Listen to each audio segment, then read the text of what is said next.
Hello there, guys, and welcome back to my channel for a live reaction and player ratings live stream following Chelsea 2, Wolves 2. Honestly, I am so angry. I cannot believe, I cannot actually believe what this team is doing. Like, we can have a go at attackers, we can have a go at defenders, we can have a go at midfielders, we can have a go at the manager, we can have a go whatever the fuck you want. Underlying point is, we are fucking bottle jobs. How the fuck do we bottle everything every fucking week? You know what I see sometimes on Twitter? It's like, oh, player of the season. We don't deserve a fucking player of the season. Give them a golden raspberry. That's all they deserve. What the fuck are we doing? Now, what the fuck? We can't do anything. We can't counterattack. We can't, like, Romelu Lukaku. He was, like, all of a sudden he scores and everyone else is dog shit. Like, no, I cannot believe this.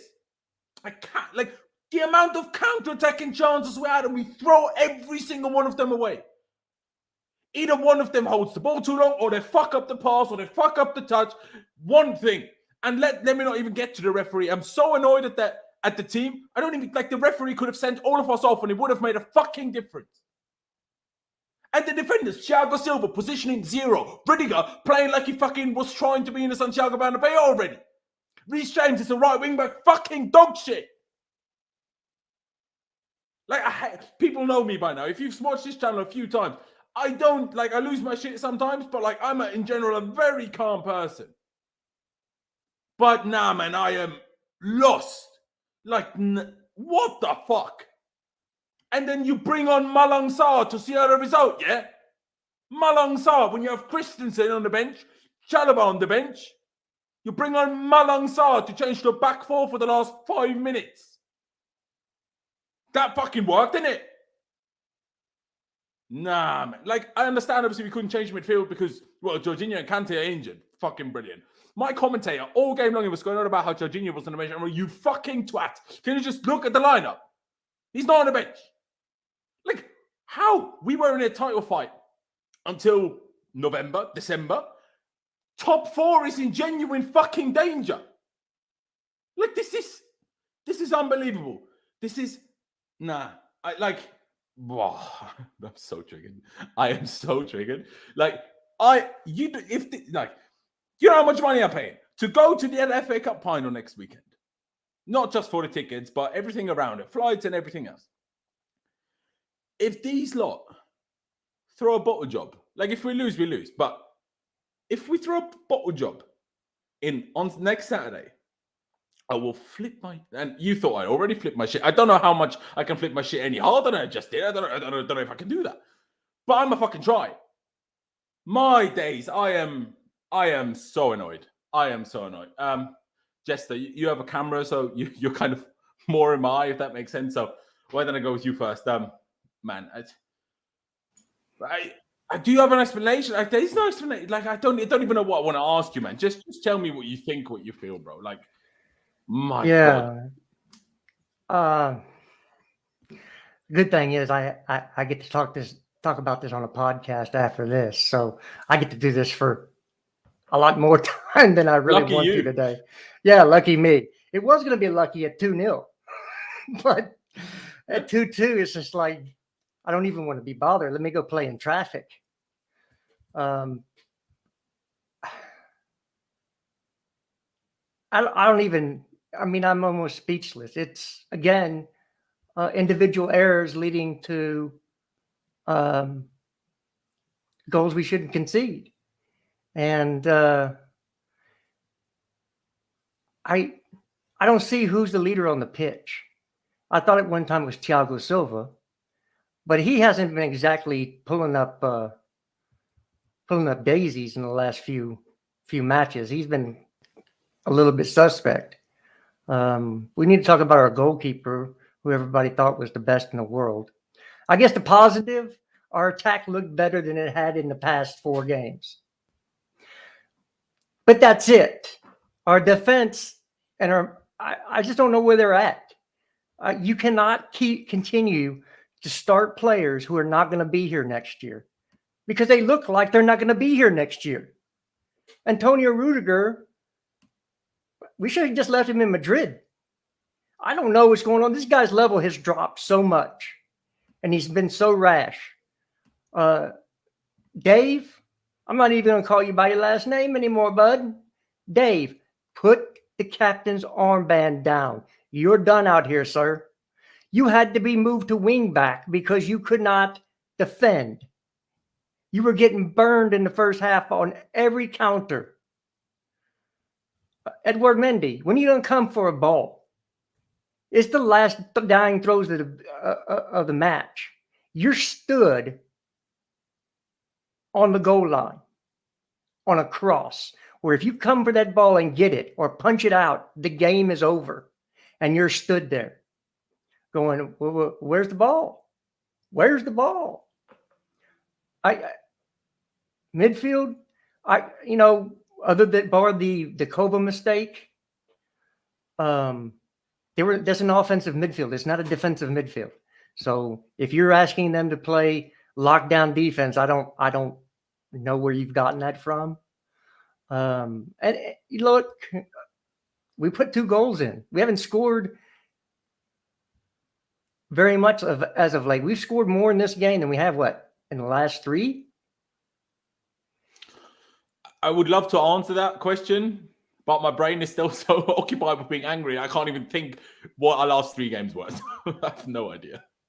So it's you can I see a lot of people blaming the offensive players, but we did score enough to win that game. That this is on, and we had the opportunities to score more. We did, but I'm sorry, we were complaining that we haven't been scoring. We scored 2 goals. I'm agreeing with you, by the way. Our defense is good enough, or has been good enough in the past, to let a 2-0 lead stand, and it was substitutes that changed the game for Wolves. So I can't be asked right now. Yeah, no, neither can I. And I appreciate you both for being here. Hopefully, Connor will join us soon as well. Clutch, let me get to you. As you can already tell by wise, I've calmed myself down a little bit. But boy, I don't even know. Jester makes a point. Yeah, we scored enough goals to win. But at the same time, it's like that defense carried that attack for 18 months. Can at some point the attack carry the defense a little bit at least? It was the other way around for God knows how long. Maybe 18 months is even an understatement. But we seem to not be able to ever carry our defense. When our defense is a bad day, we bottle it because you never score enough to outscore anybody. 2 goals against Wolves, you'd think is enough. Wolves have the 4th least amount of goals conceded in the whole league. Only 3 less than ourselves. And we were supposedly in a title fight and, a really good team. But you concede 2 against them. The first one is a great finish. But what is Coady doing losing the ball? Ruben Loftus-Cheek was so tired in midfield after this run forward that he couldn't run back. Not sure if I want to be angry at him for that or not. I don't really know. But he stayed on the pitch for the rest of the game. So what's that about then? Is he tired or is he not? I don't understand. Then Kovacic runs into Rudiger's way, but also Mendy didn't even attempt to save it. What? Did you not see from his body movement? Rough. I'm not saying he has to save it. I'm not saying that. But he was just stood there. He did nothing. If that was Kepa, all of you would have been at his throat. I'm telling you that. And Chester makes a very good point for the last goal as well. Well, people might not be at Kepa's throat for that one because no one expects Kepa to come off his line. But that's why people aren't at Mendy's throat for it, because Kepa taught us not to expect that from a goalkeeper. Think back to when you actually have a good goalkeeper, and I'm not saying Mendy isn't, but usually, goalkeepers come for crosses, man. That's why it's not easy to score from crosses when the box is crowded, because you have a goalkeeper that can use his arms. Oh my days. Clutch, sorry. Go on. I can't disagree with any of the points made. It's our defense that's letting us down for the most part. Wolves looked like prime Barcelona within the last 15 minutes of that game, and I've never seen that before. They do have good players, but they don't have players that should be outdoing Thiago Silva or Rudiger, and they just both got done in quite a few times. Silva had a good save or good block, so can't go too hard on him. But Reece James, let me say, as much as I even tweeted it myself, thank you for that block type thing. He only had to make that ridiculous block because he was first dragged out of position. Yes. And I also think Reece James was very poor defensively today, other than a few occasions where he did decent. But I think it's an all-around thing. I think the last thing we should be blaming is the attack. Sure, we probably should have scored more goals, and we had opportunities to score more goals today. But that's just how we do things, and it's one of those games where it's like, how do we lose a 2-goal lead? It makes no sense. And why did we go to a back 4 when we know that our back 3 is more stable? Why did we do that? Anybody got an answer to that question? Like, if you want to take Aspie off, take him off, but you have Chalobah and Christensen there. I can tell you why. Because they wanted to play a 3-man midfield. Because that's... No, and I see that logic. But if that's what you want to do, we were 2-1 up. We were just defending a result, right? Take one of the forwards off. Yeah, I agree. We took the wrong person. You agree, I'm just saying. You can take Aspie off, but you need to take one of the attacking players off and stay in a back 3 and play a 3-5-2 and match them up player for player. But I'm not the coach of the football club, so I don't get to make those decisions. It's not even like, I think we were already in a 3-5-2, but we kind of, because Pulisic was obviously a 10 kind of, we needed a proper extra centre mid, and maybe you could have told Pulisic to do it. I don't know. That's maybe a bit harsh, but yeah, just a third proper midfielder, like you say. My days, Clutch. Was there anything more you wanted to say? Otherwise, I'll go to Con. No, go to Con. I want to hear Con. Con. See, I was when it was 2-0, even a 2-1. I was like, yeah, brilliant. We're gonna have Con back today. He's obviously been away for a while. It's gotta be all brilliant. And then 97th minute happens, or was it still the 96th? Who gives a shit? We threw it all away. So now I can't even be properly excited to talk to Con. So, Con, are you anyway? Obviously, you didn't see my rant at the beginning. If you have time after this, watch it back. It's probably hilarious. But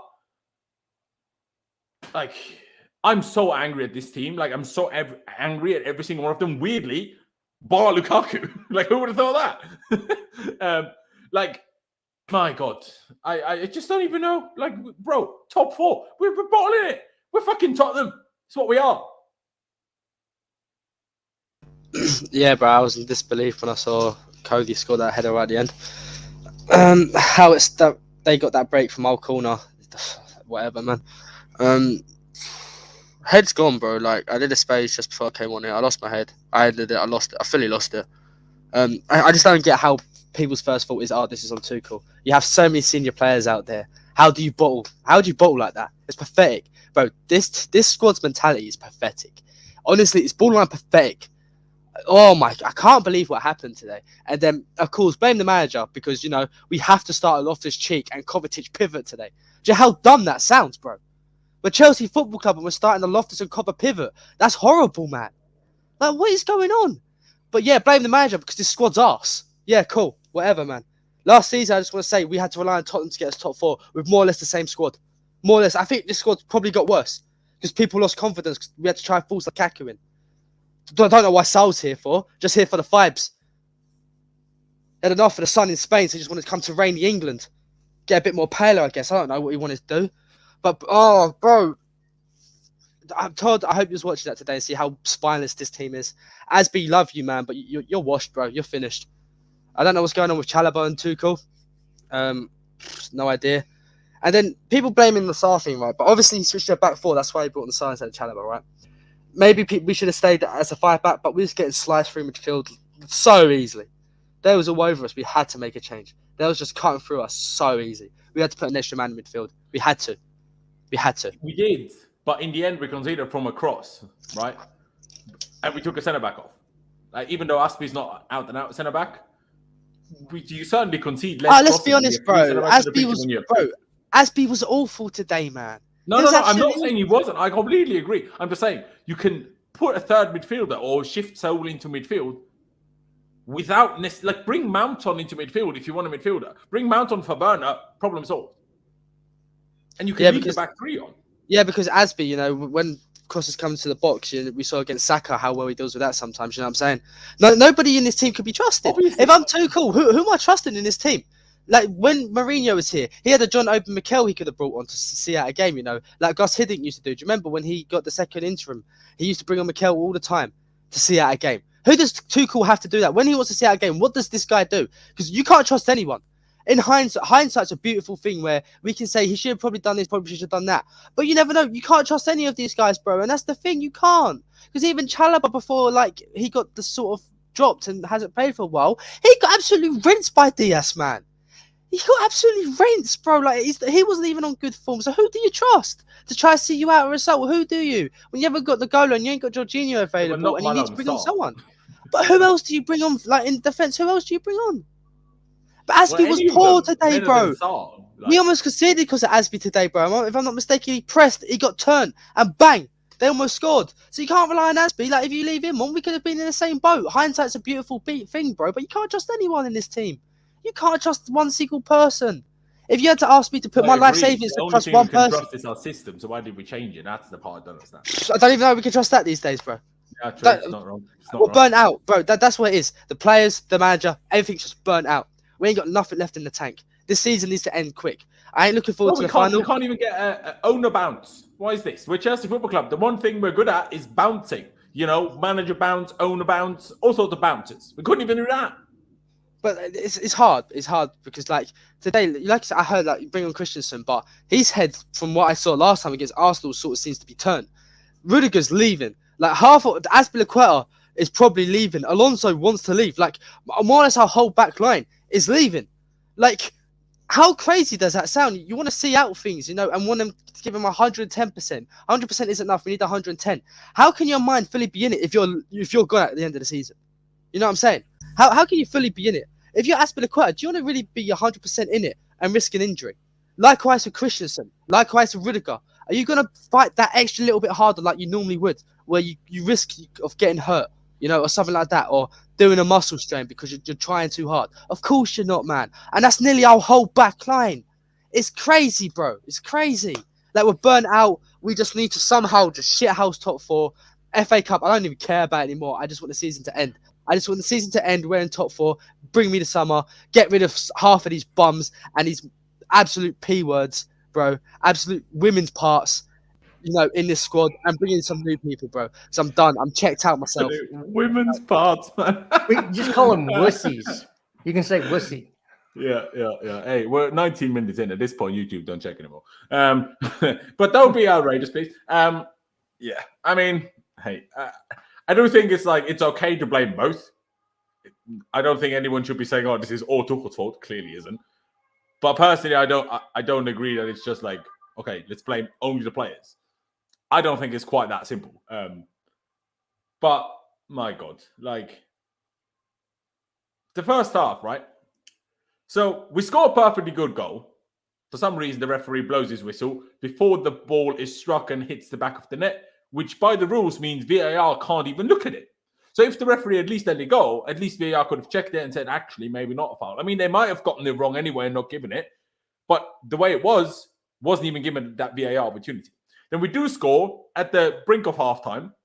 Well, corner, Thiago Silva gets a flick on it. Then Rudiger basically misses the ball 2 yards in front of goal, just misses the sitter, essentially.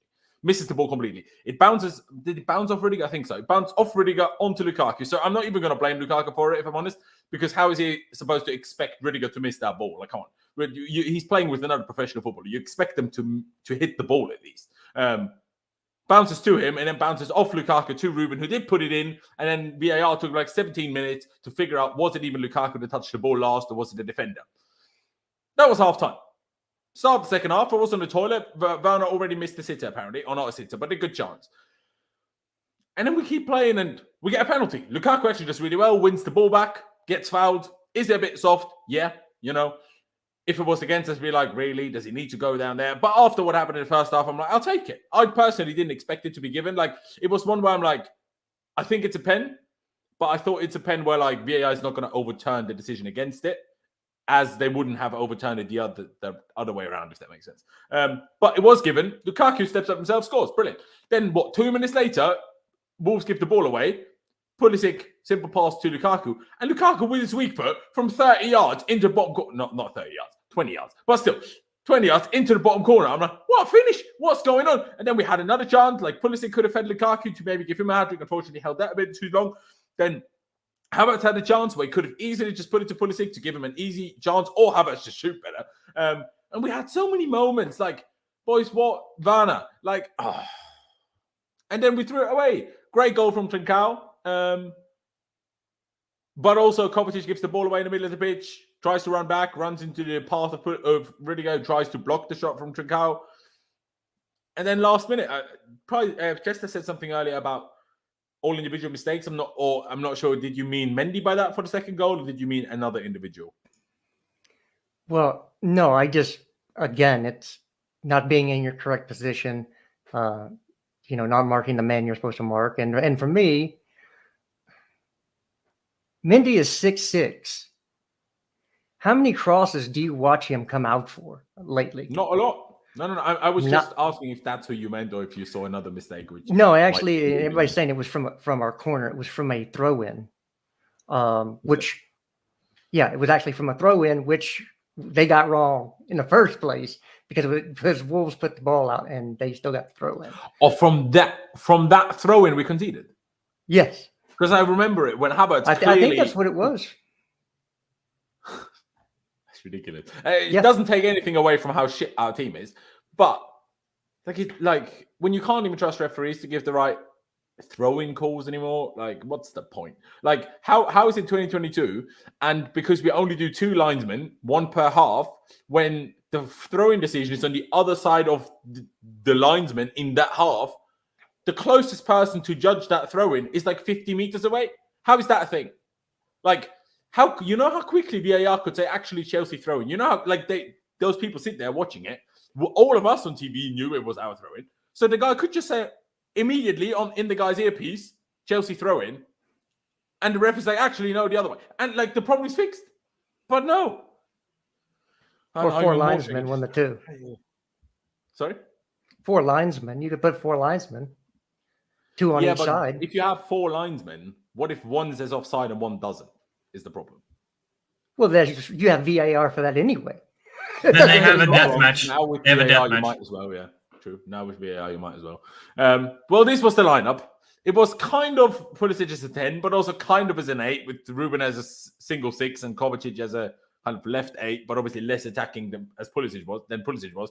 In the second half, we then switched Reece James and Aspie around. Aspie was wing back, Reece James was right centre back, and also Saul came on for Alonso. No idea if Alonso's injured or if that was tactical reasons. I didn't think Alonso was particularly bad in the first half. I didn't think it was great, but it wasn't particularly bad.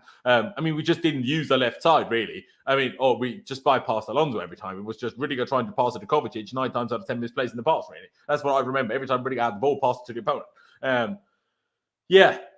When the lineup came out, I was more like, really, Werner again? How has he kept his spot? But the same could be said for Aspie. He just gave away a goal in the last game. Just keep playing. As if we don't have Chalobah, who is definitely staying. Again, baffled. Absolutely. But by the way, ladies and gentlemen, we already had more viewers here, but if you're still here, still nearly 400, please subscribe. On the road to 15,000 subscribers. I would love to get there by the end of the season. There's not a lot of time left. Just over 1,000 to go. So everyone that's new here, please do subscribe. Big red subscribe button down below and smash the like button for me as well. Clutch. When the lineup came out, shocked, surprised, expected? What do you think? Part of me kind of expected Lukaku to start.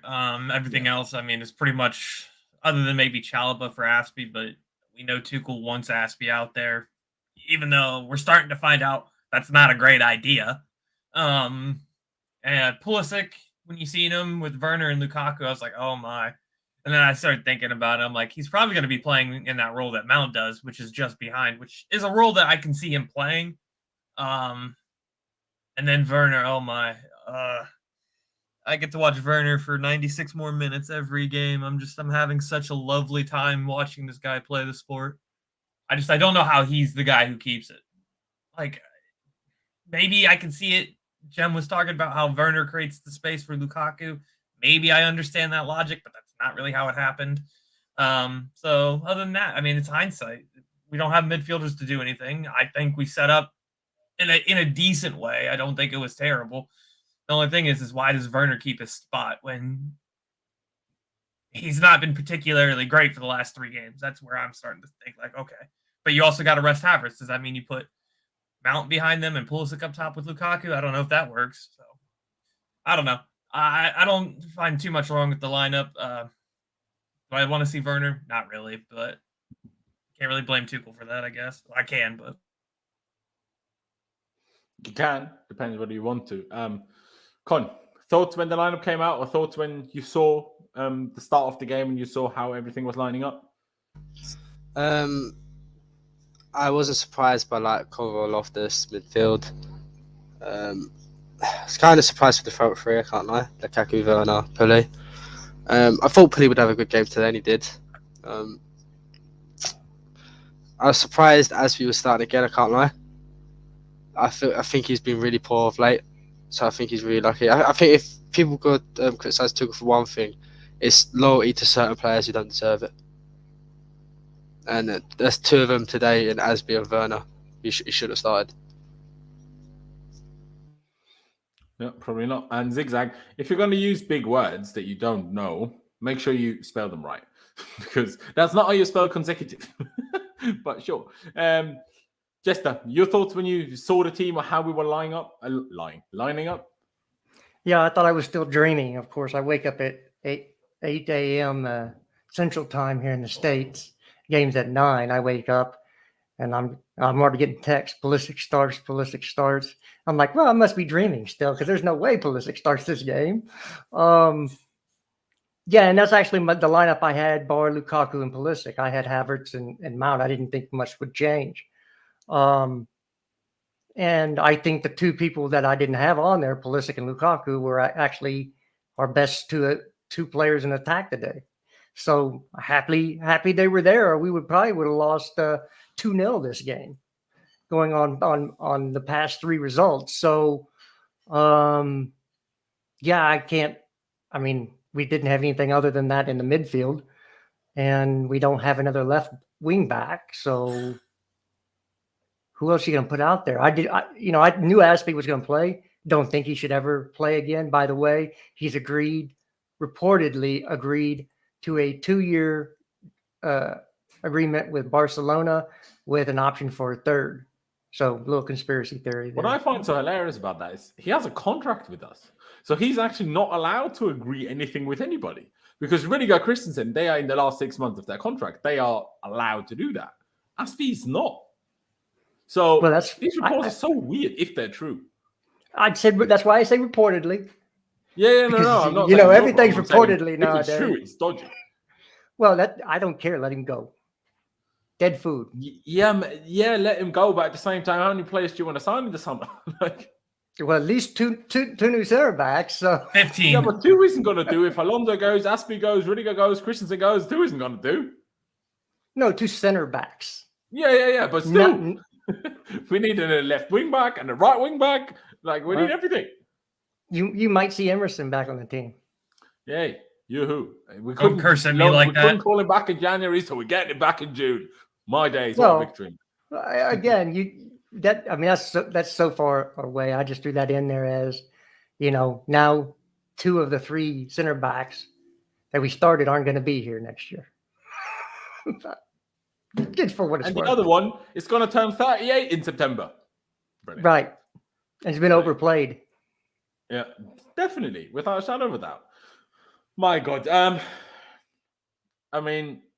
Just to quickly mention it, even though everybody's probably aware, in UK time, 1:37 a.m., Chelsea released a statement that Todd Boehly and his consortium with Clearlake Capital and Hans-Jörg Wyss and Mark Walter have signed a purchase agreement to buy Chelsea Football Club from Roman Abramovich for the same 4.25 billion pounds that Jim Ratcliffe had apparently offered. Now the Premier League fit I don't know, whatever that's called, fit for purpose. That's the word that makes more sense to me, but I always turns out it's a different word. But anyway, that test and the government need to improve it, so hopefully that gets done quickly. But yeah, enough about that. I'm too annoyed to talk about things like that. Mendy, why don't we start with him? Now, Con, do you agree and do you see what Jester's saying in terms of it's a cross in the 97th minute? We have a 6'6" goalkeeper. And where did Conor Coady head the ball? At the edge of our 6-yard box? should we not expect the goalkeeper to come for those? Because we need to start having some serious talks about Mendy, bro. We need to start having some serious conversations about Mendy and what's been up with him for the last couple of months. Honestly, don't know what's happened to him. He looks scared to be on the ball. His shot stopping has just gone downhill considerably. He's not as commanding. Don't know what's happened to him. I really don't. I'm just hoping that it's fatigue. You know, he went to AFCON, then he flew out to the Club World Cup. He's played a lot of games in the league. I'm just hoping it's mental fatigue. But he's been very unimpressive of late. That's for sure. For sure. What rating would you give him after that today then? He did make a good save. What did Justy give him again? I hadn't given him one yet. Just mentioned it earlier in terms of that he thought he should have done better for the second goal. Give him a 5, maybe. I see that because the one save he did make. Whose error was that again? I forget. Rudiger's jrilliant. Yeah, Mendy bailed him out of that. He had another couple of decent saves, but yeah, fair enough. Jester, on that note, I might as well go to you. Con mentioned today he did have one very good save, and where he bailed Rudiger out at the time. Don't know what the score was at the time. Was it 0-0? Was it 2-0? Couldn't tell you. But he made that good save, and then certainly should have done better at the end. So what rating does that leave you with, in your opinion? Yeah, so just so you know, I've been on the Mendy and all that bandwagon since last summer. I was called all sorts of names, including a racist. I'm telling you, he is not all that. He's not all what our defense makes him look very good, as any goalkeeper. The defense makes the goalkeeper look better sometimes than they actually are. And he's just been awful in the last, since AFCON, he's been pretty awful. So we usually do this for offense when we play like utter garbage. So since the defense is tiring this time, Mendy's going to get a 3. Okay. And that's probably going to be one of the higher ratings I give on defense. Might well be. Clutch, 3 and a 5 so far. What are you going to go for Mendy? Hearing all of these points of view, I will probably go with 4.5. Because, I mean, you are a 6'4" goalkeeper who needs to be more commanding in your box. I mean, whatever. I think he's 6'4". I'll look it up here in a minute, but he's massive. He's bigger than most people on the pitch, so I mean, there's no reason he shouldn't be able to come and claim a ball. And that's essentially what lost us the game. So I'm going to give him the 4.5. So I'll take a 1.5 off for that. But he had a big save, or else it'd probably be a 4. Hey, somebody kick Big K out of here. Just kick it. Just block him forever. I'm done with this stuff. He just called me a racist. All right, you need to just stop. Okay, BK, you need to just stop calling people racist. Like, what? You can't just do that. That's unacceptable behavior. What the fuck? Fuck off. Like, go away. Unbelievable. Sorry for that, Jester. I do apologize for my chat.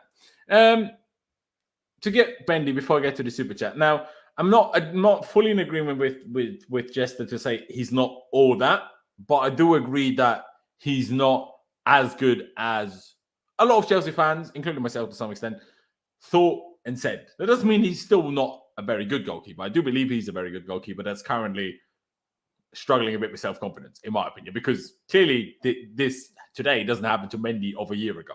And confidence is just a big deal. But on today, I probably was going to give him a 4, if I'm honest. Like, maybe I would even agree with Con's 5. Maybe I'd say 4.5. I'll say 4.5. It probably leaves us at a 4.5 overall, just because the one save he did make was a very good save. There was a couple of other ones that were good saves, while it was one mistake, really, that he should have done better. Yeah, we can talk about the first goal, but even if he does react to it, I don't think we can expect him to save that. Like, it was too good of a strike, too much power on it.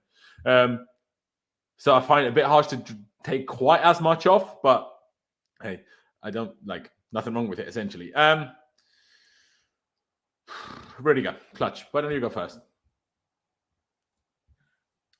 His first moment of the game was a pass straight back to, or he was going to intercept the ball and just kicked it out of bounds like 20 yards. So I think that kind of sums up his day. He had decent moments, but then he had really bad moments. What am I going to give him? A 3? I'm going to go with the 3. Okay, fair enough. Sorry, I'm just trying to figure something out here. 3. All right, we can go with that. I mean, Con, 3 from Clutch. Do you think it's too low? Do you think it's too high potentially? Like, I mean, we just spoke about that Mendy save where Bridiger could have quite literally cost us a goal. No different to our Aspie cost us a goal last week. No, yeah, Rudiger of late himself as well has been poor. And do you know what? I love Rudiger and what he's done under Tuchel. But if your heart's in Madrid or your head's in Madrid, just don't fucking play, mate. I'd rather play Sarr, and Sarr's crap. He's awful, but at least he's not down in tools. Because that do you know what's more frustrating than watching a crap player play crap? It's a good player play crap. Because you know they're better than that. And Rudiger's been crap for the last couple of games now. Like, what? Since this news come out about you joining Real Madrid, you just turned to crap. What's going on? You're better than that today. Like, Rudiger was awful today, man. What's he doing?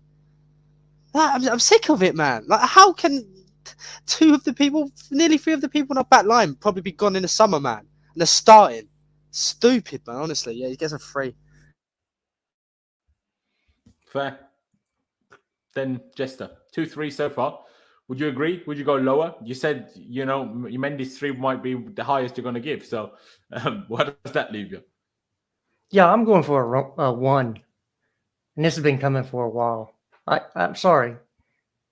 You're not the Rudiger. First of all, I've said this also. Rudiger is not as good as Tuchel's made him look. And we've seen that from past managers. He's only been this good for what? The last year. And now that he's on his way out, he got his contract that he wanted. 1. Sorry. Fair. By the way, it turns out Mendy is actually 6'4", just over 6'4", but 6'4" regardless. Still big enough. Fucking long arms. With his arms, it's what? I don't know, 8 feet tall. I don't know how long arms are, if I'm honest. In feet, especially. 2 threes and 1-1. I'm not sure, Like he annoyed. Like the amount of awful over the top balls he played today was shocking. Like giving the ball away in that situation that led to Mendy's save. As much as Kovacic collected him, what was the defensive? Why did he stand so far off Trincao in the first place? That's not usually what Rudiger does. I think I might give him a 2. Probably leaves at a 2 overall, but just as 1. But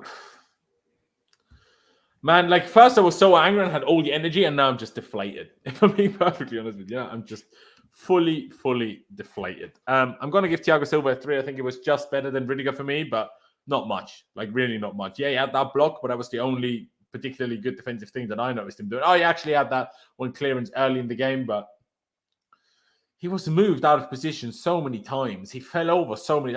He tried to defend aggressively, and every time we fell on the floor, didn't win the ball, and we could counter-attack, and he wasn't anywhere to be seen. Like, can't do that. But the problem is with Thiago Silva. Number 1, we all love him. Number 2, we all know how great he is. Number 3, we know he's 37.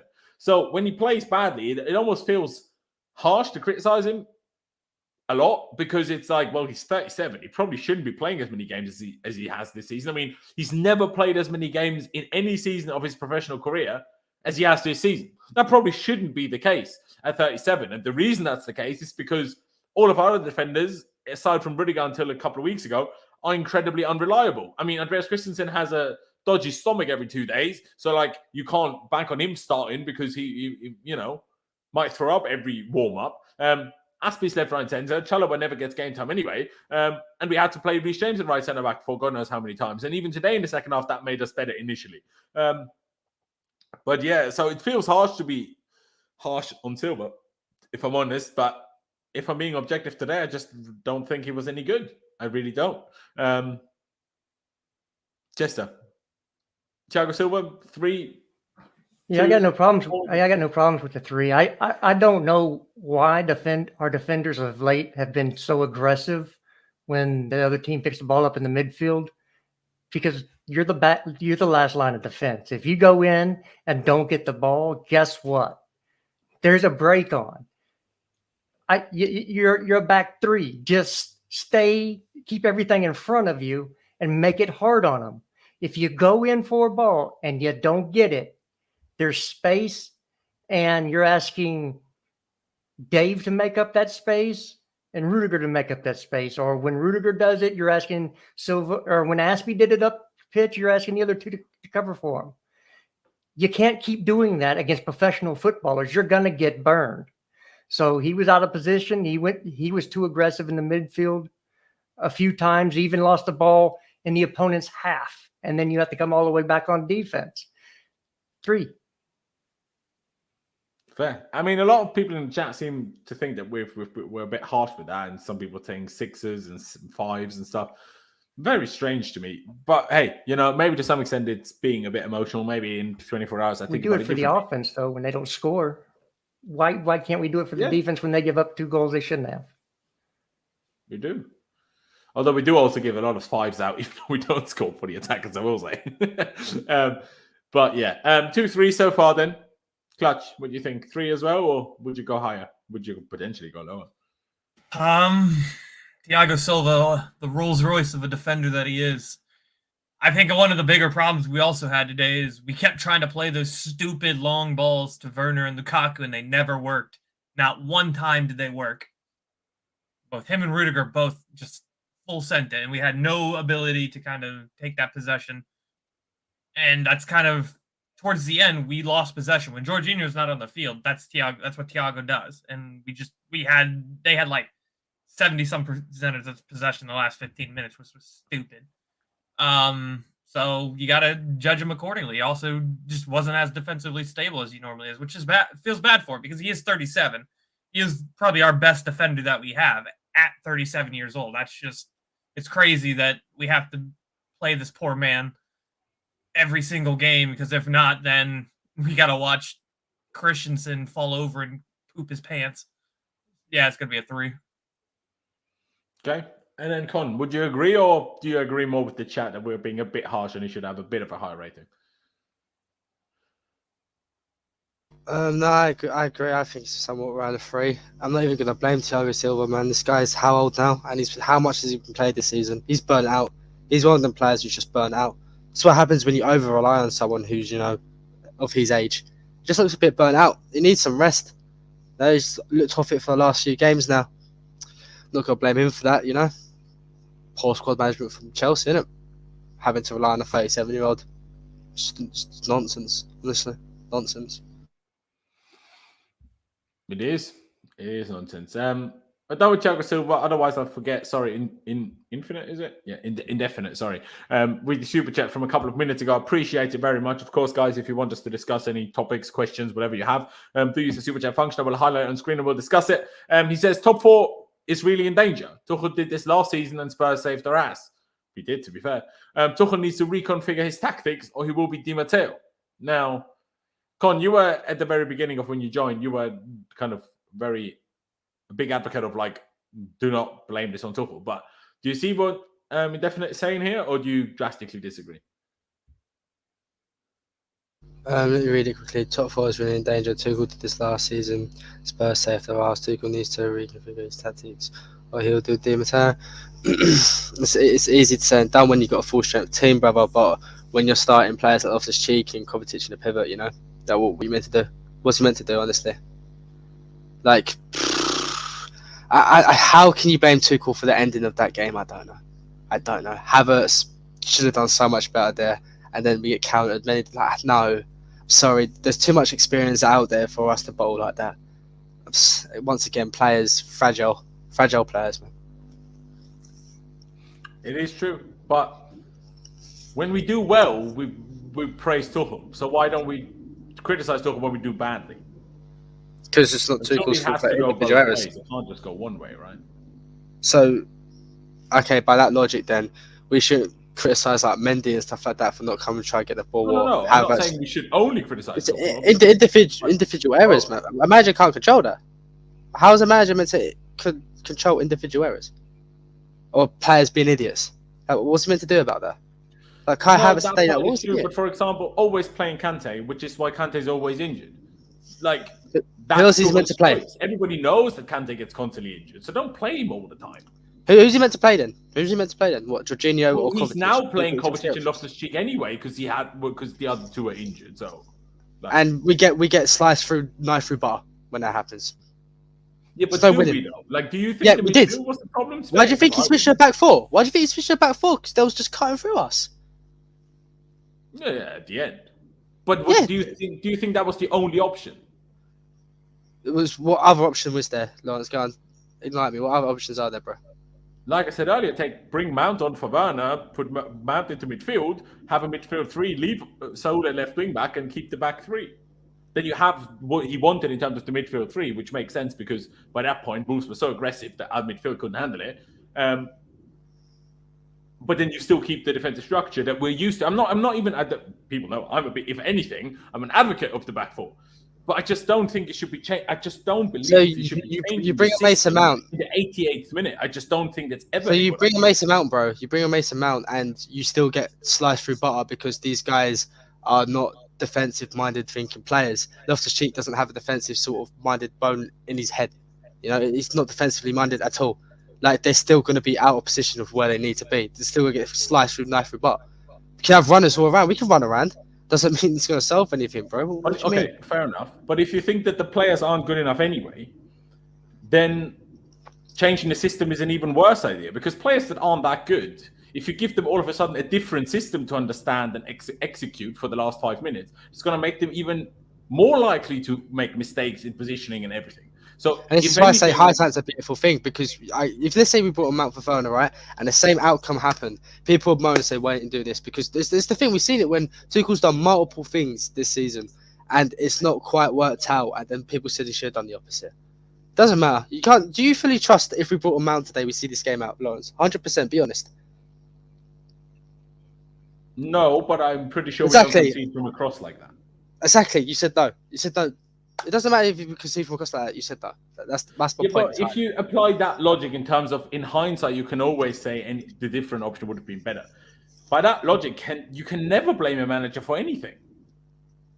Well, I'm not going to blame. You never know whether the other option would have worked better. There's never any guarantee for anything in that sense. So, like, if we had a full strength squad today with Jorginho, Kante, I would blame the manager, but we didn't. That's why I'm not going to. Because what he has to choose from is utter crap.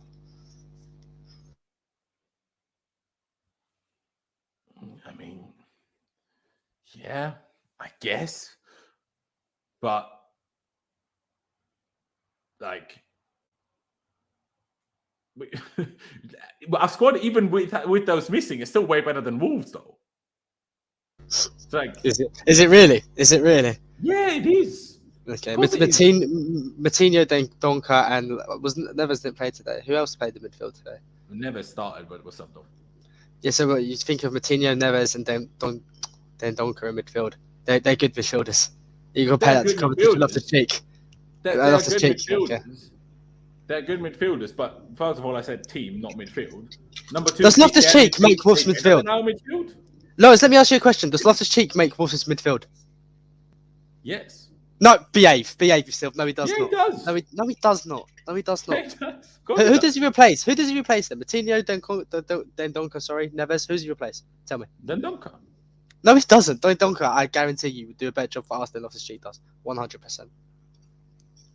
I find it a bit weird where all of a sudden this Loftus-Cheek hatred has come from. But it's not hatred, bro. It's not hatred. It's just saying like you're saying like why single out Loftus-Cheek here today?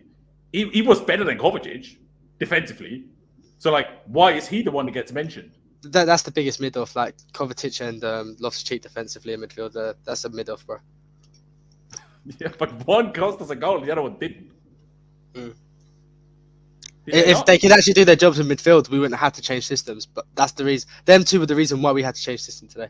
Them two. It was them two. So when we lose a game in the same structure with Jorginho and Kante, is it then not because of the midfielders, but the system?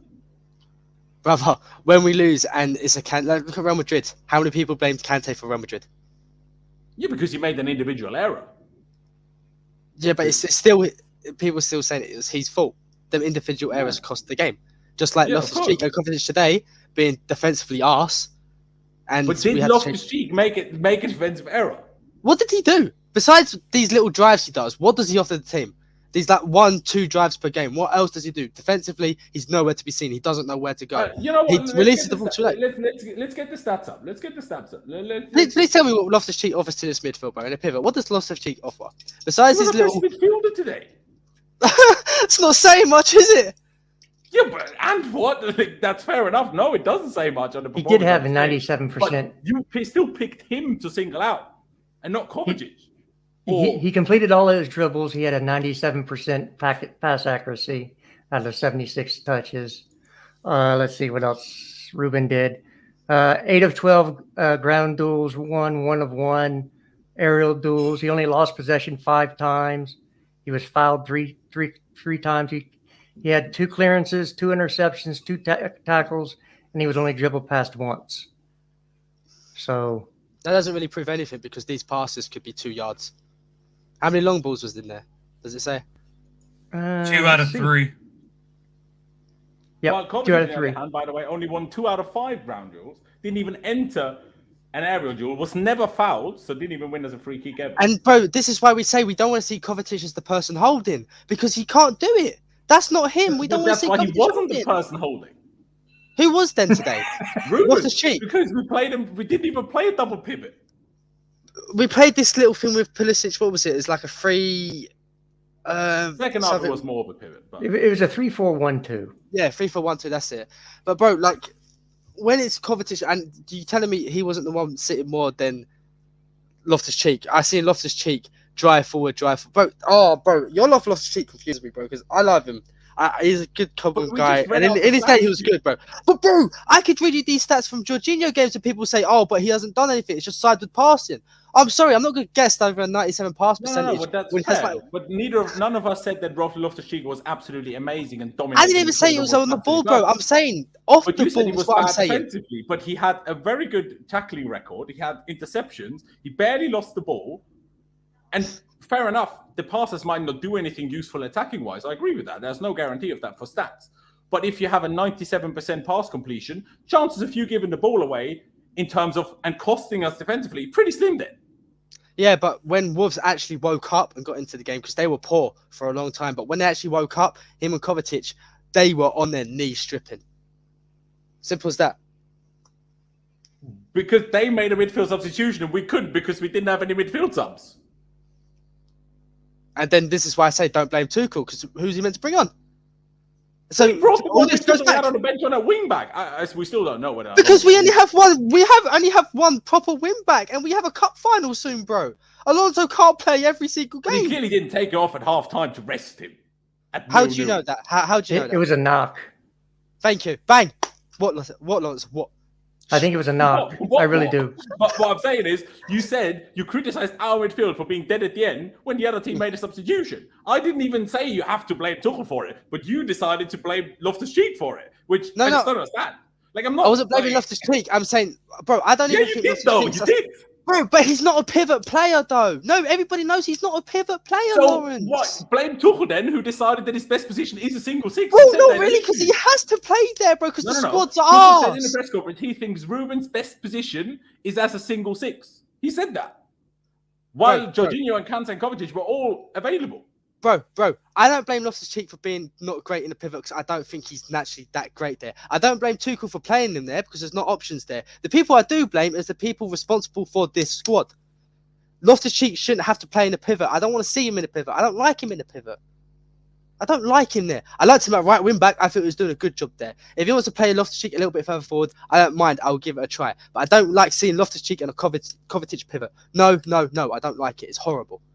It's like a Kovacic or Kante pivot, bro. Like, none of them really know how to just sit. And when the going gets tough, easy. Everyone's stripping. I agree with that completely. I agree completely. But at the same time, it's like when you have 2 injuries to your main starters, like how many midfielders do you have? Sorry? Like if City have Fernandinho and Rodri injured, they don't just have another DM sitting about. But you literally named both of their sitters. We only have one sitter. Bro, we only have one sitter. They have 2. No, I agree. And obviously, I never debate that we have a better squad or this and that. I'm just saying, you keep hating on Ruben, but you need players in your team that will not moan when they don't play regularly. Because you can't just have Pulisic and Lukaku's where they're far, and I have no problem with the tweet, but you can't only have players that want to start every game. Because if you only have players like that, some players won't play regularly and will only play when you have injuries. You need some of them. So what you're saying that we need bums we can't that are have happy players being like bench that. players. You want that midfield to only consist of Euros winner Jorginho. No, it sounds like you're happy with the squad. But no, that's not what I'm saying. But and then add a Tchouaméni or a Rice or whatever. You need some players that don't play every week and only play when there's injuries. Like you need it. But you're acting like that in every team in football, bro. You're acting like every world team in football has a set 11 each game.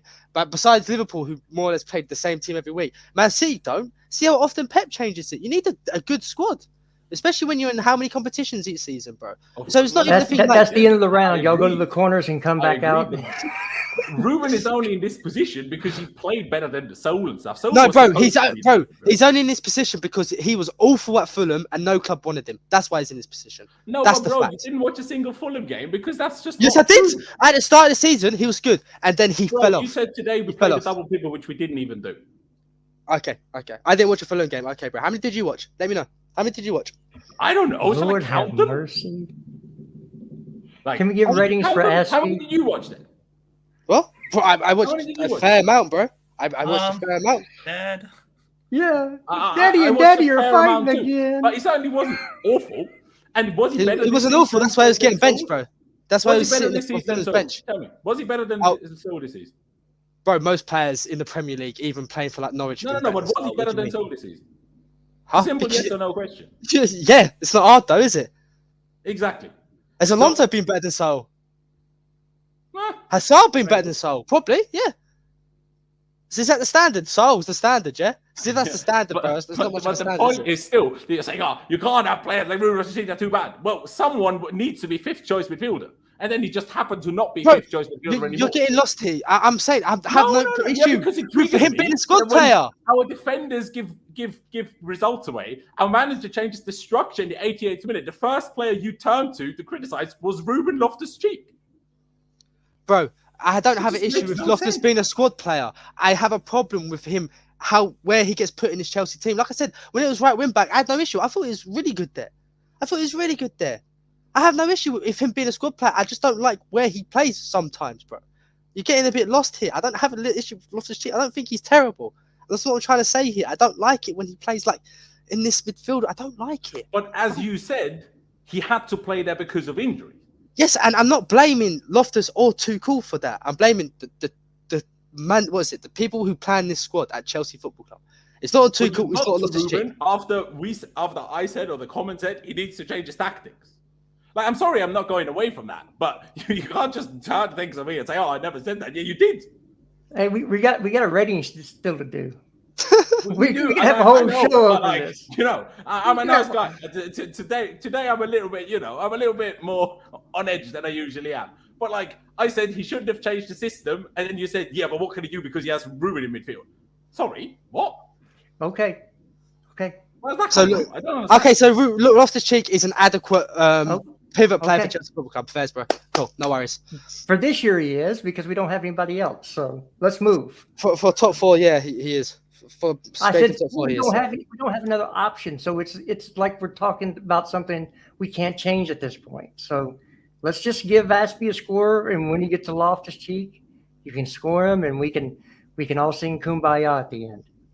I mean, what I wanted to do is ask you guys about what your thoughts were on the super chat, which is, where Indefinite said Tuchel needs to reconfigure his tactics or he will be Di Matteo. Now, Jester, do you think Tuchel needs to reconfigure his tactics, or do you think he did this last season? I don't think he did it last season. Last season, he, if anything, saved us, and in the end, nearly didn't save us, but that's not his fault. We can't change tactics with the players that we have currently in the squad. We're playing the best formation for the players we currently have in the squad. Now, if we bring a whole bunch of players in this summer and a whole bunch of players leave, then if he doesn't change his tactics, you can have that question. But as of right now, we don't have anything else to do because we don't have a holding midfielder. I don't care because, again, when you're talking about a 6 in this system and a holding 6, it's two different things. Okay? So we don't have a holding 6 in this team that can play defense by himself. So we had to play a back 3. I agree. So why change away from it in the last 5 minutes is my question. Clutch, your thoughts on the super chat before we move on to the other 2 super chats and we finally get to the ratings? I mean, it's not entirely wrong because, I mean, probably the easiest opponent besides Watford was probably Wolves today that we have left. So we dropped points where we really couldn't, but Jesters is also right. You can't switch the formation when you don't have a holding 6. So there's not much you can do.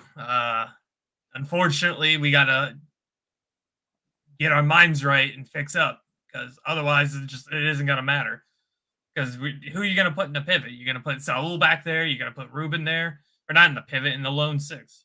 It's just, it doesn't work. So Justice is right. We need to go get a DM this summer, and then we'll start having a conversation about changing our system. Agreed. This super chat by Phantom of Many Topics. Don't really understand it completely, if I'm honest. There's this Chelsea City team really needs FA Cup win. Okay, so we're now being compared to Leicester, but I'm not sure why. Why are we Leicester? Don't understand that comparison. And then Con has awakened all of his Ruben haters friends, and you said you can't expect to compete for this league when Ruben Loftus-Cheek can't even make the Liverpool or City bench, yet us fans gas him for his passes. I agree. Ruben doesn't make Liverpool or City's bench 100%. But today we're not talking about competing for the league. Today we're talking about potentially bottling top 4. And whether it's Ruben, whether it's Kovacic, whoever, this team is plenty good enough to make top 4. This team was plenty good enough to beat Wolves in terms of ability. Clearly, they are plenty good enough to do that. But let's move on to the ratings. Otherwise, we'll never get through with these. Now, Aspie, Clutch. Why don't I start with you? Obviously, was subbed off at the very end, and then for a part in the second half, played right wing back as well. But not great again, was it? Oh, sorry. Clutch said he's not here. Jester, why don't I go with you? Hey, he gets a 0.5 for putting his kit on correctly. I can't give him a 0, so a 0.5.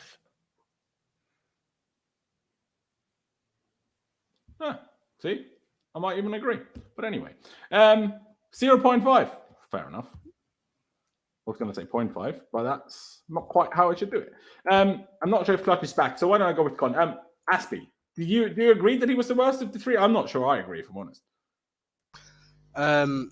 He was stripping that pass there. I just can't get out of my head when he went to press, he got spun, and then almost scored from it. I can't get that out of my head, man. It hurts me, Laurenz, bro, because I love Aspie to bits. I do, but I think his time's done. He should have left last season after Champions League when he would have gone out as a hero. And now he's kind of, the Ivanovic vibes, just before Ivanovic left, kind of getting similar vibes. I don't think it's great today. I'd give him a 2. I think he's the worst. I think he was just as bad as Rudiger today. Okay. Sorry, a bit confused because all of a sudden here this layout of StreamYard changed. No idea why it changed and how it changed, but it changed. Okay, 0.5 and 2 so far then. Clutch, you're back. Good. Like I say, 0.5 and 2 so far for Aspie. Whereabouts would you go with that? A 1. He was real poor today. His legs are gone. Defensively, he's not good anymore. He doesn't win one. There used to be a time when Aspie one-on-one was our best defender. He might be our worst one-on-one defender, bar Alonso, which I don't even count as a defender anymore. But it's his time, man, and we need to keep him. That's the sad thing because Rudiger and Christensen are leaving because we can't go and buy like 4 center backs this summer. That's just not how it works. So we got to somehow convince him to stay. But unfortunately, I think it's time to hang up the captain, give it to somebody else who's going to be a captain because he's not doing that job either. No, he isn't, if I'm honest. The amount of times the guy gave the ball away in the first half was just not sure if he did it in the second half as many times or not, but in the first half, it really stood out to me. I'm like, he kept giving the ball away. Him and Reece James, to be fair. But honestly, you need to stop it. Might be a bit of a cop-out. I just go with the one to make it a bit quicker and simpler. Let's do the two wing-backs. So it's still Alonso. I mean, he was taken off at half-time for a knock.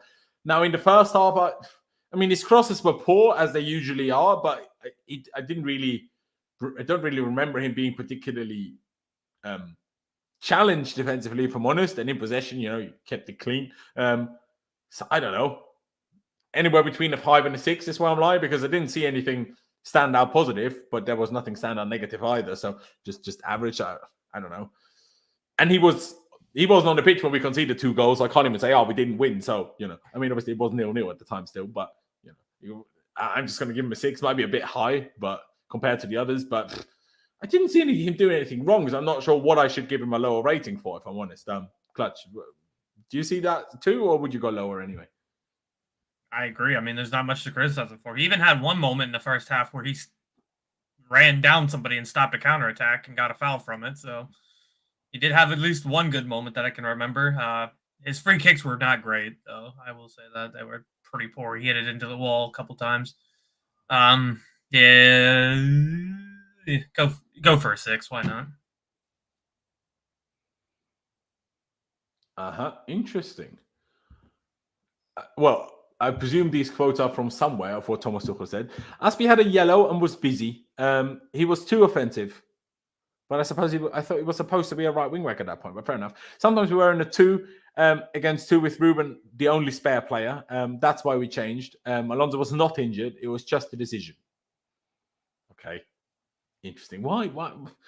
I mean, then clearly Tuchel disagrees with you and me, Clutch, that he was okay. Because otherwise, that seems to be... I mean, tactical, sure, but if anything, I thought Saul was more defensive. And I don't know, I saw Saul on the ball less than Alonso. So I'm not really sure how that helped us. But Clutch, you agreed on the 6, didn't you? Yeah, I agree. Let me take it to Jester. Now, apparently Thomas Tuchel said it was just a decision, not due to a knock or whatever. Does that change your thoughts on it? Or what did you make of Alonso? Did you see anything good or bad from him? Because I didn't. No, I just thought he was average. I thought it was a knock because he was down toward the end of the first half. So I was inferring from that, because he usually doesn't replace Alonso no matter how he's playing, because again, we don't have another quote unquote left wing back. Yeah. Okay.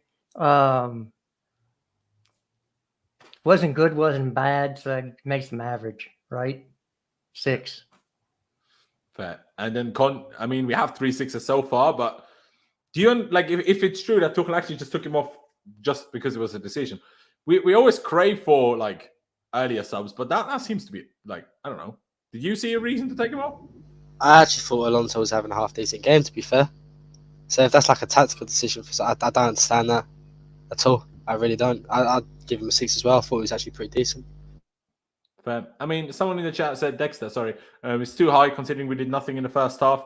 4.5 for Alonso. I mean, that is one way of looking at it, but that's almost... We scored 2 goals in the first half that were called off. You can't say we did nothing. Yeah. I mean, Alonso had nothing to do with those, mind you, but yeah, I mean... And even if we didn't do anything, you can't just blame Alonso for it. But yeah, we sit on the 6 anyway. Reece James. Now, his second half, even though maybe he could have done a bit better, the weird thing, the last goal we conceded, obviously we all agreed that Mendy should have come for it a bit more. But Conor Coady, well, obviously he was an opposition centre-back and it was open play. So that's where it gets a bit more difficult. Who do you mark? Because, well, none of our defenders is expecting to mark the opposition centre-back in open play, are they? But Conor Coady popped up in between Thiago Silva and Reece James. Could Reece have done better? Maybe. I don't know. But he certainly could have done a lot better in the first half. He was awful. Once he had a good move, a good bit of movement that led him into a position where he could actually attack. And then he got muscled off the ball, which I've never seen in my life. Couldn't be bothered to track back properly in the first half. Then in the second half, when he played right centre-back instead, at least for a while, he was a lot better defensively. Obviously, they're not as involved going forward, but a lot better defensively at least. I was pretty happy with the second half until we, I guess, started, losing all sorts of control at the very end after Trincao's goal, essentially. don't really know what rating to give him. I was really unhappy with him in the first half, hence why I'm probably going to give him like a 4. Con, do you think I'm being a bit harsh? Do you agree potentially? I don't know. It seems a bit harsh to give him 2 less than Alonso, but if I'm honest, in the first half, I think Reece James barely deserved a 3 just for the first half. But then he got one in the second. I'm happy you said that because I think Reece James was poor today, bro. So it's not just me who thought that. I didn't rate him at all today. I thought it was really poor. Yeah, I'll give him a 4. I remember this one pass he did. Like, he tried to play something behind and he just hit straight to the keeper. I was like, Reece, what are you doing, mate? He had like one good dribble, but then the defender like got to it. It's like, for his standards, he was really poor today. 4 seems a bit harsh, but I can't think of anything that really warrants a higher rating, to be honest. So I'll stick with that as well. Yeah, no, it's weird, like, because someone in the chat said he didn't look fully fit. If he didn't look fully fit, what happened in the week? Because we didn't have a midweek game when he played the last game. So, I mean, I'm not even going to disagree with it. You could certainly see it as he didn't look fit. I would just say he just didn't have a good day, essentially. Now, 2-4 so far. Jester, do you agree on the 4? Would you go even harsher on him? What do you think? Well, he played 3 different positions today. He played wing back, right center back, and right back. Yeah. I don't think it was one of his better games going forward. Did he even attempt the cross? I can't remember one. But I think he got one cross, accurate cross. Let's see. He had one where him and Pulisic had a good combination, and then he just blasted it towards the goalkeeper for no reason from like 30 yards out. But he had one key pass, one accurate cross, 3 or 4 long balls, but he only won 3 of 7 ground duels. 0 out of 2 tackles, 1. 0 out of 1 aerial duels. Fouls committed 3. Yeah, and actually crosses 1 out of 5, so not exactly brilliant. Yeah, I'm not gonna argue about a 4. 4. Let's move. Fair. Clutch, do you agree as well? Yeah, that's what I have is a 4. Fair. Ruben, let's see if we sit here for another half an hour or whether we get this done quickly. Jester, I'll start with you. What do you make of Ruben? Well, I mean, I kind of tuned y'all out while you're arguing because, again, I think you were arguing past each other. Looking at his stats, he had a very good game. So for me, I'm giving Ruben a 7. Go on, my guy. Clutch.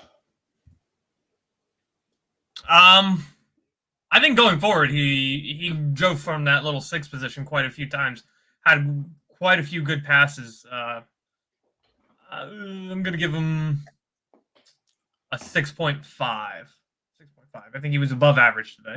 I do think his defensive work, though, was a little shaky. Okay. Con then. We have a 6 and a 6. A 7 and a 7.5. Cannot talk, can I? 7 and 6.5 so far.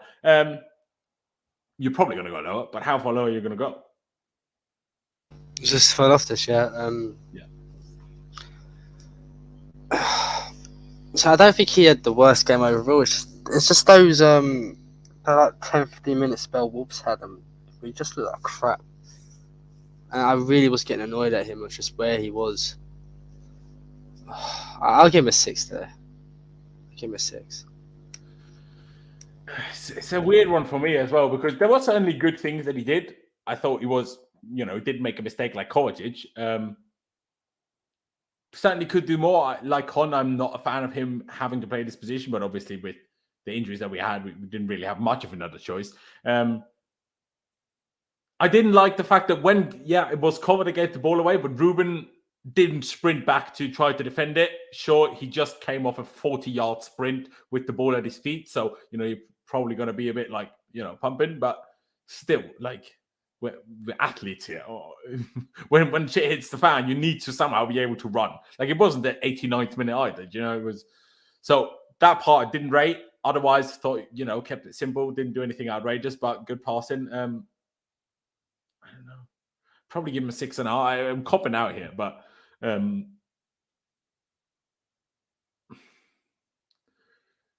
hilarious thing, Con and I spent like 15 minutes arguing about Ruben Loftus-Cheek, and I'm kind of tempted to also give him a 6. I don't know. Just because, like, at the end, he was one of the midfielders that didn't keep control, right? So that should be better from him, from Cover, from everyone. But yeah, I'm gonna go 6.5. But yeah, that part wasn't good. Before that, I think it was pretty good, if that makes sense. Now, Cover, offensively, some good passes. Played a good pass to Werner for a Werner chance early on in the game. Played one nice ball to Lukaku, and Lukaku turned and had a shot, which was quite comfortably saved. Had a shot at the near post himself where he potentially could have crossed it. He apologized, but I'm not sure if the cross was really on. But he obviously also gave the ball away for the first goal we conceded, and then ran into Rudiger, who potentially could have got the block into Trincao's shot. Or maybe if Rudiger isn't blocked, Trincao doesn't even shoot. That's more it, if anything, in my opinion. So it's a bit difficult. I mean, yeah, I gave Ruben a 6.5, so I'll probably just give Cover 6, because he made one mistake that cost us, but I think otherwise it was pretty good. That's what I'm gonna say. Clutch, do you think the mistake should cost him more? No, considering his positives probably outweighed that. I mean, maybe he should have done better on the shot, but it's hard because I don't think he was bad. I think it was that mistake that kind of overshadowed the rest of it, because I thought it was really good today other than that. So I tend to agree with the 6. Fair. Okay then. Con, 6. How much do you want to almost take off for obviously giving the ball away in the build up to the goal? And do you even see it as a mistake running into Rudiger, or is that more unlucky than anything else? This might cheer you up a little bit, guys, but Cucurella just made it 2-0 for Brighton against United. That is good, yeah, but I want to give him a 5 today, because that mistake really cost us, and him not killing off the game with that chance he had, he should have scored. He needs to score that. And on this channel, bro, that goes in, we win, Yeah, we always. Was it a 2-0 or 2-1? Do you remember? I can't remember, but that goal, it kills off the game. Yeah. I think it was 2-1. We always slaughter players on this channel, don't we? When they miss chances, and it costs us because we haven't finished. And he had such a big chance. I know he's not known for scoring goals, but come on, Cover, man, you've got to be able to finish that. You have to, man. And that's why I'm giving him a 5 today, because of that miss and because of that mistake. Okay, I'll see what Jester says, and then maybe I'll adapt my rating. Okay, so we have so far a guaranteed 5, and a 6, and mine potentially changing. Jester, what are you going to go for? Yeah, I was floating between 5 and 5.5. I've said this about Kovacic. He's brilliant in the middle quadrant or the middle third. Yeah, but he's not really a defensive midfielder, and he doesn't have enough output to be thought of as an offensive midfielder. So I'm going to sit right on the fence today, since I want more pain in my life. I'd go with a 5.5.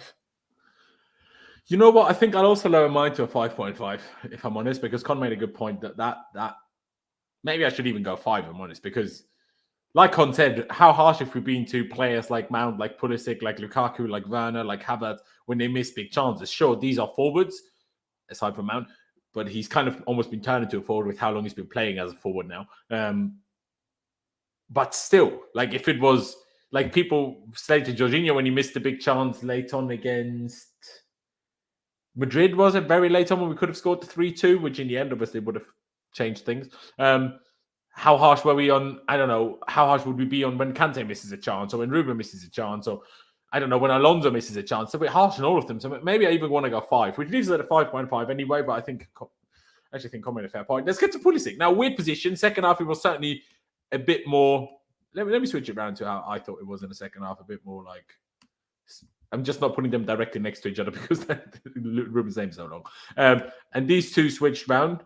So that was kind of it in the second half. It was more clearly this, while in the first half, it was more of a single 6 and then 2 8s. You could say the second half certainly worked better because it allowed, I don't know, it felt like Pulisic understood more what he was supposed to do. He seemed at times a bit lost in that position because he wasn't sure, do I drop wide or do I stay here or do I stay behind Lukaku and then where do I go? It's weird. It forced him too much to be on his left foot all the time, I thought, and disallowed him to use both, if anything. So I preferred that, personally. But a good game. The only question I have, or the only criticism I have, is unfortunately also one where I think that could have won us the game. If there's one counter-attack that we had, he had the ball. Lukaku makes a run on the left. If he feeds him the ball early enough, and, it's a good pass, Lukaku, with the confidence he had after those first 2 goals, I reckon, or at least gives him a good chance to score it on his strong left foot, right? So I think that's the criticism I have for Pulisic. I think he should have released that ball sooner, and then we might have scored 3-0 at the time. I think that was a 2-0. But otherwise, had a good game. Assisted Lukaku. Mind you, he was just gifted the ball and had to play a 10-yard pass. But hey, he got the assist. He had another good ball for Werner, which only Clutch informed me about because I didn't actually see it myself because I was on the toilet at the start of the second half. But yeah, not a bad game. His curling effort on the left foot wasn't too bad either. I reckon I'm going to give him a 7, if I'm honest. Jester, what do you think? Yeah, I thought he played very well. He had 4 key passes today. And we scored 2 goals for the first time in how long? And he was the engine of the offense, supposedly as the number 10. That's what the position's supposed to do, is translate offense from possession to offense. So I'm going with a 7.5. I gave Ruben a 7. True, you did. Pulisic had an assist, so he's a 7.5. Fair. Con, before I let Clutch go last on this one, I mean, to be fair, I'm running through Pulisic fanboys here. Jester is, Con is, Clutch is. So no point in the order, really. But a 7 from myself, a 7.5 from Jester. Where are you going to go, Con? I was leaning to, I think 7.8, 7.8, 7.5. I'd probably give him an 8 if he made a few better decisions in game. There's a few times where he could have done a little bit better, but I think that's just a bit of rustiness. I feel he's really good today. It was really nice seeing him play as well. It's just a shame the results are us. I remember that chance he created for Werner. Do you remember that? Where he sort of just drills it into Werner, Werner shoots and the keeper saves it. I think it was in the second half, early second half. That must have been the one that I missed. Yeah, probably. Yeah. I thought that was a great pass from him there. 4 key passes, like Jester said today. He kept coming up in popping up in these really good areas, and I just thought he was really good today. I hope he gets another start. I'll give him a 7.5. I hope so too, man. Although at the same time, with how we're playing, I just hope we don't play anymore. And I'm flying to London on Thursday. Bloody hell. Clutch then. 2 7.5s and a 7 from myself. What are you going to go for? I'm going to give him the 7.5. I mean, he should have had a hat trick of assists today. The Werner should have been an assist. The offside goal, that was him. He passed that ball. That should have been an assist for him. He had the assist to Lukaku. He passed the ball to, and I'm not counting this as an assist, but he was the one who passed it to Lukaku for the penalty. He had the ball in the second half to Werner. Everybody was talking about how his passing was terrible today. That weight of the ball for Lukaku's assist was insane. I mean, it's not like it shouldn't have been easy, but you still got to make that pass. The commentator here was talking about how his passing was poor today. The guy could have had 3 assists easy. And then there was moments where Werner passed up easy opportunities and Kai Havertz passed up easy opportunities to play him in for a goal. I'm giving him a 7.5. I thought he was good. People in the chat are crazy if you thought he was bad today. You're crazy. Yeah, I agree. I think it was good. I do. Timo Werner. Now, Timo Werner had a very Timo Werner game. A Timo Werner where he's not completely diabolical, but a typical Timo Werner game. But there's moments where I'm like, okay, that was nice. But there's also so many moments where I'm like, what the fuck are you doing, bro? Like, what are you doing? My God. Sometimes I just don't understand that guy, honestly. He confuses me. I'm going to give him a 5. I don't think he was completely awful, so I'm not going to give him like a 3, 4, 5, or 0 or something like that. I don't think he was that bad.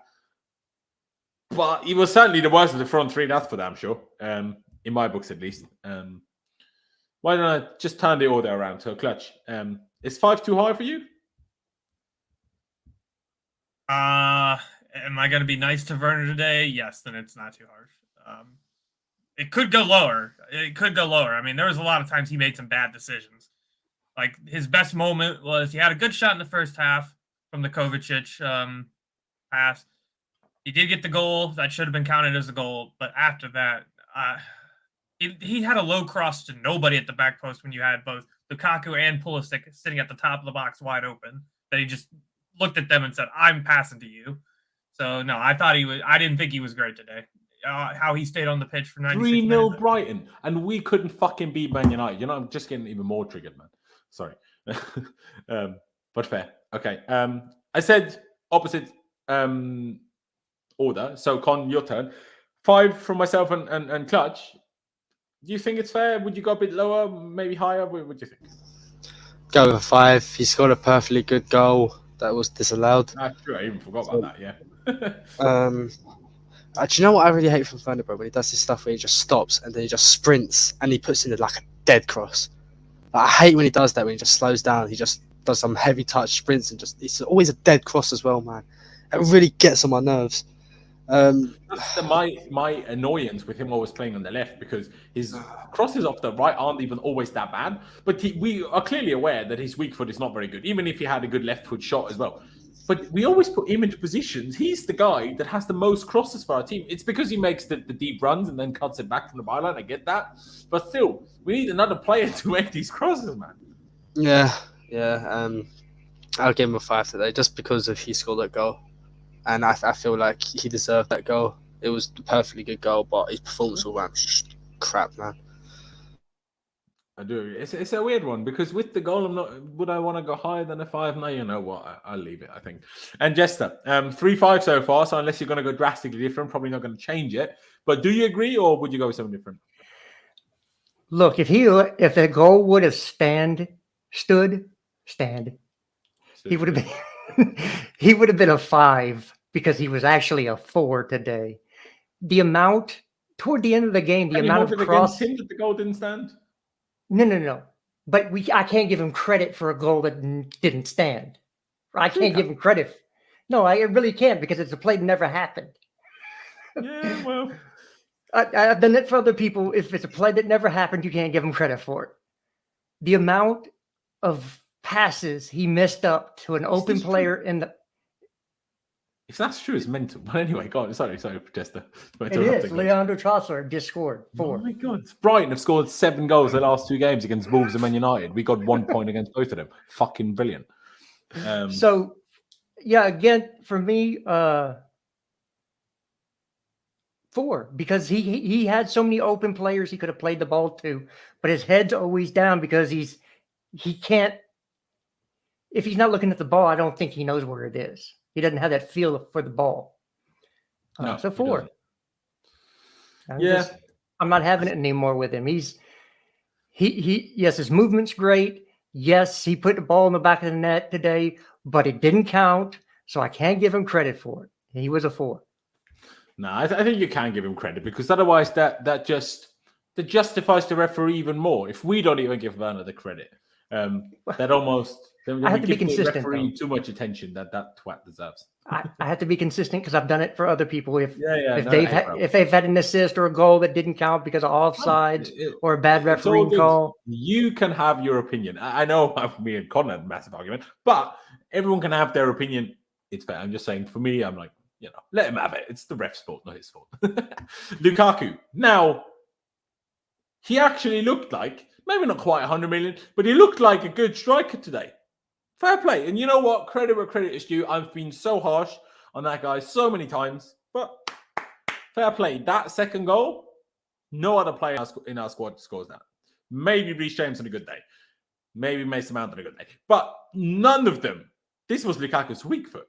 Not a single player in our team even attempts that shot on their weak foot. To be fair, Reece James did against United and hit against the post, I guess. But still, what a finish. What a finish. I will also say, until he won the penalty and scored the penalty, he was awful. Awful. But after that, great. So it's a weird one. I mean, we had a cross, was it a corner? I can't remember. In the first half, Pulisic out-jumped Lukaku, and both of them tried to go for the ball. I'm like, bro, if you're like a foot taller, what obviously he's not, but it feels like it, and you get out-jumped, nah, that is not good enough. But that second goal, wow. I was like, are my eyes deceiving me? This was like, we looked like we had a proper striker for the first time in, I don't know, since Boxing Day. Like, I'm not saying Kai isn't, but Kai is never a proper striker in my head, right? So since Boxing Day, when Lukaku came on against Villa second half and tore them to pieces on his own, basically, and since then, we haven't seen that. So that was good. That was nice to see. I almost feel bad for him because, the headlines would be all about that, Lukaku, blah, blah, blah. But because the rest of the team bottled it, because he was subbed off by then, completely bottled it. Isn't even getting that positive now. So, yeah, unfortunate for him. I unfortunately do think he was too bad before the goal to give him anything higher than an 8. And I know people are going to think, oh, agenda. No, but watch it back and actually look at what he did before the goal. It was really bad. But how he won the penalty, how he scored the penalty, and how he scored the second goal, fantastic. There was a lovely back heel flick to Pulisic, which unfortunately, the Pulisic shot, and his shot got blocked maybe. There was nice things in there after that. I was very, very happy with it. So, yeah, I'm going to say 8. Con, Lukaku for you is 8. Would you even go higher for the 2 goals? Do you want to give him that extra credit because he's obviously been so poor for so long? But, yeah, like I said, I just think before the goals, he was a bit too bad to give him higher than an 8. Yeah, I think in the first half, he had like 2 or 3 touches, right? Or 2 or 3 passes. It's one of those. That's what it felt like, for sure. Second half, yeah, no, he won the pen. So it's not like he just scored it. Like he won the pen, and then the second goal was beautiful as well. Like, yeah, I'll give him an 8.5 today. Like, big up Rom. He was let down by big up Pulley and Rom. They was let down by the rest today. Exactly. Even like the shot, even though he got saved when he was fed that ball, I think by cover, and then he turned the defender and then showed the shot wasn't good, but it was on his weak foot, and I was like, at least that move was like, at least that's the Romelu Lukaku I was waiting for. Like, I was never of the belief that Lukaku would, all of a sudden be able to press like the rest of our team would. But I thought exactly like games like Wolves, where it's difficult to break them down, having a Lukaku sometimes to back up the defender, roll them and shoot, score a difficult to score chance, which he did today. That's exactly what I wanted for. And he did really, really well. Clutch. An 8 from myself and 8.5 from Con. Where are you going to go? I'm going to go for the 8. He and Pulisic were our most positive players. I know the chat's like all of a sudden saying Werner was one of the best out of You're insane. Werner was... I was being nice giving him a 5. He deserves a 4. I don't think a lot of people said that, to be fair. Maybe like 2 or 3. They're insane. They're insane. But no, Lukaku was pretty good. I mean, it was, like you said, it was all after the penalty. The penalty, I remember watching something where they were talking about, Lukaku needs to take the penalties because that's going to get his confidence back up. And I'm like, that's just stupid to think that. Just go get a goal. That's going to get your... But no, the penalty, and you've seen everything change within Lukaku. He started going... He even started pressing. If he doesn't take the pen, he probably doesn't even attempt the second goal the way he did. Yeah, no. I mean, even after his pen goal, he started pressing better. He was running back for defense on some points. Like, everything changed with him. And honestly, if it was before the goal, he probably would have got a 5. After the 2 goals, he was amazing. So I have to give him the 8. Fair. And then Jester, 2 8s, 1 8.5. What are you going to give him? Everybody ready to lose it? Yeah. Come on, everybody ready to lose it? Romelu Lukaku was it. I would love nothing more than if you said 10 now and said, Lukaku doesn't need a hat-trick. I would find that hilarious if you did that. But anyway, go on. Well, I'm almost going there. Romelu Lukaku was a 9 today. Did you not think he was poor before the penalty? I thought he was poor because we didn't get the ball to him enough. He only had 29 touches in a game he scored 2 goals in. The penalty, he made the penalty, so he gets full marks for that goal. The second goal was just, what can you say? That's what you paid £100 million for. He did turn Coady in the first half, and if he had been able to turn to his left, that was his left foot, that would have been a goal, but it was on his right. Well, if he had that moment after he scores that too. Yeah, he probably so. I just think that we didn't get the ball to him enough because I thought early on he made the right movements. He made the right. It was just we played terrible balls into him. A lot of the balls, were over the top. And it's like you're playing against a back 3 with very little space, and Saw is known to come out of his box. He's not going to sit back. So anything that comes over the top, he's going to come for. I'm giving him a 9. Sorry. Hey, bro, no problem. We sit in an 8.5 overall then. Just to quickly, Havertz and Saar don't get subs because they weren't on the pitch for long enough. When did the Saar sub happen? Like 85th-ish? Is that right? That was after he came on in the 87th. I wasn't too far off then, was I? But yeah, clear an A for those two. Even though Havertz had a chance as well, I will say either should have passed it to Pulisic. Who, to be fair, if Havertz gives that to Pulisic, because Pulisic is on such full sprint, I'm not sure if Pulisic will be able to control it or shoot well first time. But the shot from Havertz is really bad. Obviously, he didn't catch it. That happens. If you've ever played football, that happens to the best of us. But Saul, he had one very good tackle in midfield after we switched it to a back four, and he was in midfield and not a left wing back anymore. But I can't lie, when he was at left wing back, I have no memory of him doing anything. But also nothing bad. So, and he played a half. So should we just give him a 6, or does anyone think that's too high? You mean Saul? Yeah. I thought you said sorry again. I'm sorry. No, Saul. Yeah, sorry. Maybe I did say the wrong thing. I might have well have done. I'm fine with Saul getting a 6. Not going to argue that. There you go. Clutch, you fine with that too, or? Sorry, I'm just telling the chat that Kennedy was never going to play. Yeah, that's 6 is fine.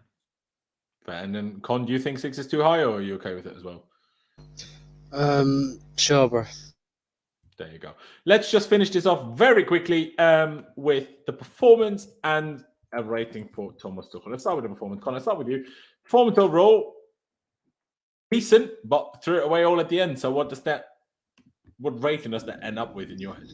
I don't even know, bro. I genuinely don't even know. It's a tough one, isn't it? Because for the majority of the game, like, even if we weren't creating much, we was in full control.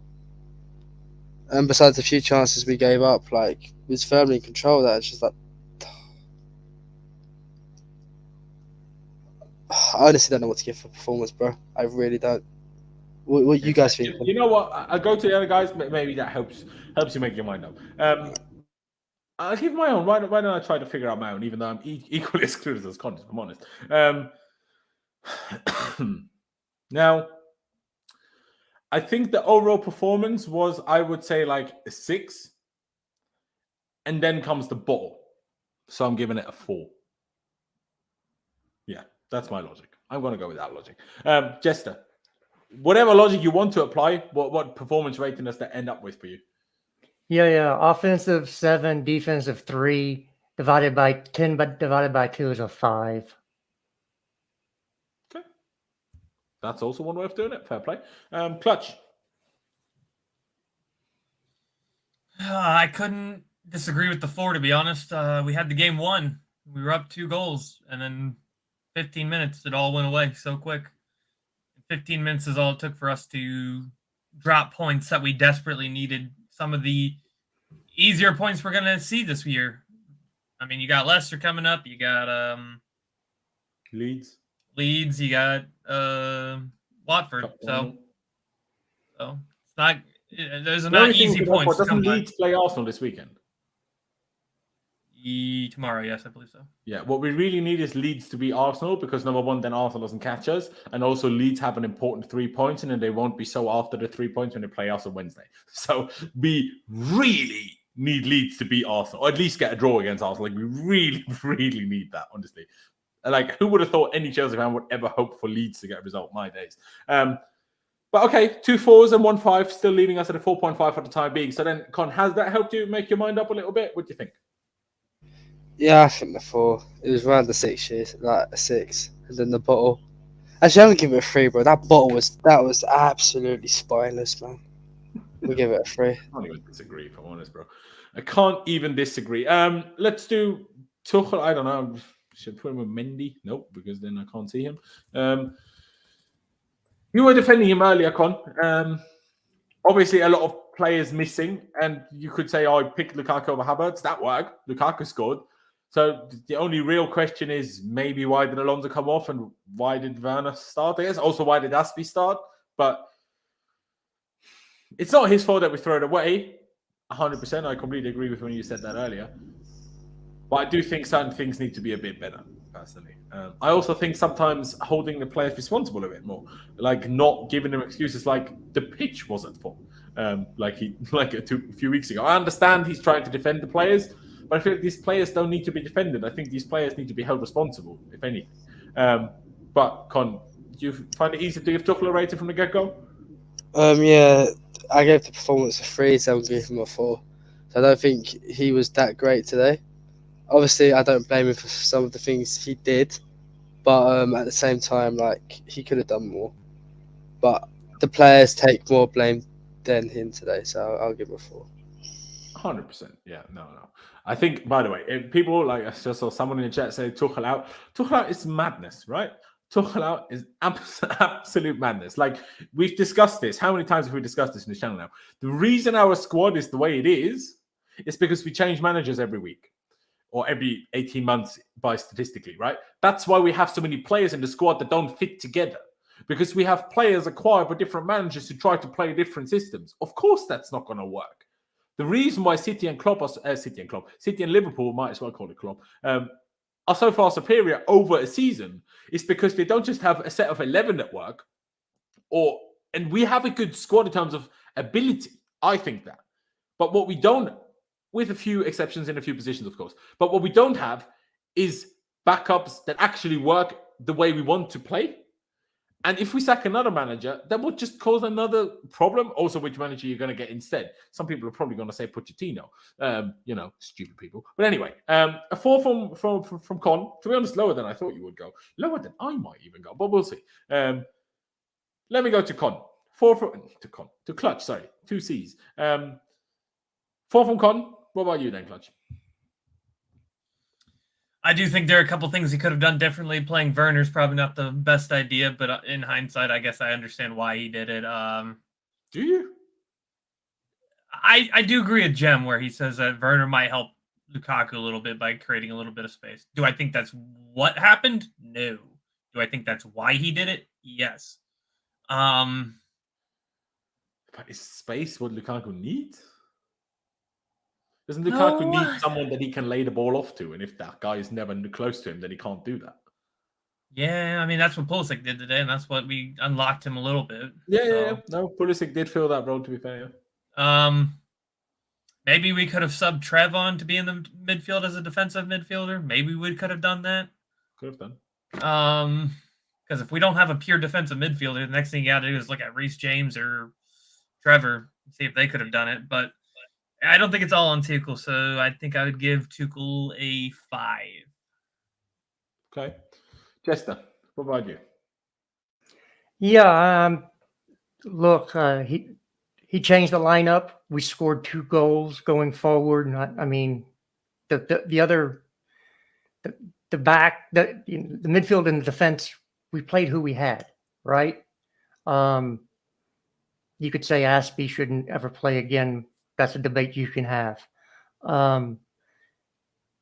Saul coming in for Alonso, he didn't play any worse than Alonso, so I can't blame him for that. But he cost us a kind of unnecessary sub. That's what I was going to criticize in a minute, but go on.